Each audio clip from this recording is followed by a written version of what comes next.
High বন্ধুরা, তোমরা সবাই কেমন আছো? আশা করি ভালো আছো। তো তোমাদের ভালোবাসা আমিও অনেক ভালো আছি। তো রাতের খাবার আর কি, দেখো আমি ময়দার মধ্যে টমেটো কুচি, পেঁয়াজ কুচি, ধনেপাতা আর একটা ডিম দিয়ে আর কি গোলা করে নিয়েছি। তো রাতে আমার ভাত খেতে একদম ভালো লাগছে না, শরীরটা ভালো নেই, জ্বর এসেছে। তো এর জন্যই গোলা রুটি করে খাচ্ছি, কারণ একা সংসার করে দেওয়ার মতন কেউ নেই। আর আমার কপাল খুবই মন্দ, সেটা কোনো মেয়ে কোনো দিন বলতে পারবে না। বাপের বাড়ি থাকি কিন্তু উকি দিয়ে কেউ দেখে না।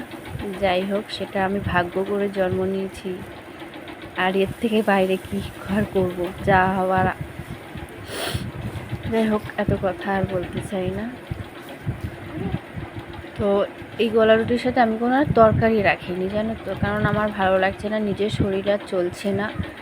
তাই জন্য আমি এটাই করেছি। আমি আর আমার মেয়ে খাবো, আমার বর এগুলো পছন্দও করে না।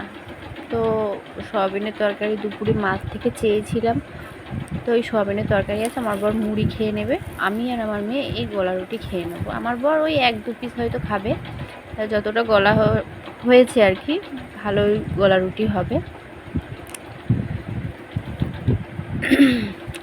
তো কী করব, গরিবের খাবার কেমন লেগেছে তোমাদের কাছে আমি জানি না।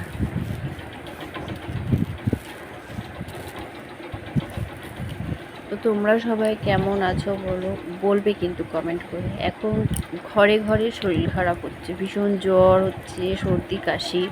আমার তো কাশি হয়ে বুক টুক সব ব্যথা হয়ে গেছে। আমার কাশি পাচ্ছে, কাশতে পারছি না, এত কষ্ট।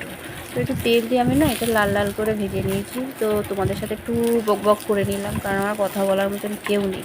সারাক্ষণ যতক্ষণ কাজে থাকি ভালো থাকি, বাড়ি আসলে আমার একদম ভালো লাগে না, কারণ বাড়িতে আমার কথা বলার মতন একটা মানুষ নেই। তো কেমন লেগেছে এই গরিবের খাবারগুলো কিন্তু তোমরা কমেন্ট করো। আর আমার বাড়িতে চলে আসবে, ঠিক আছে? আমি তোমাদের সবাইকে করে খাওয়াবো। সবাই ভালো থেকো, ভিডিওটা বড় করছি না, টাটা। এই ছিল আমার রাতের খাবার আর কি, বুঝেছো তো? সবাই ভালো থেকো, সব বন্ধুরা। নিজে খুব একটা ভালো নেই, আর কি বলবো।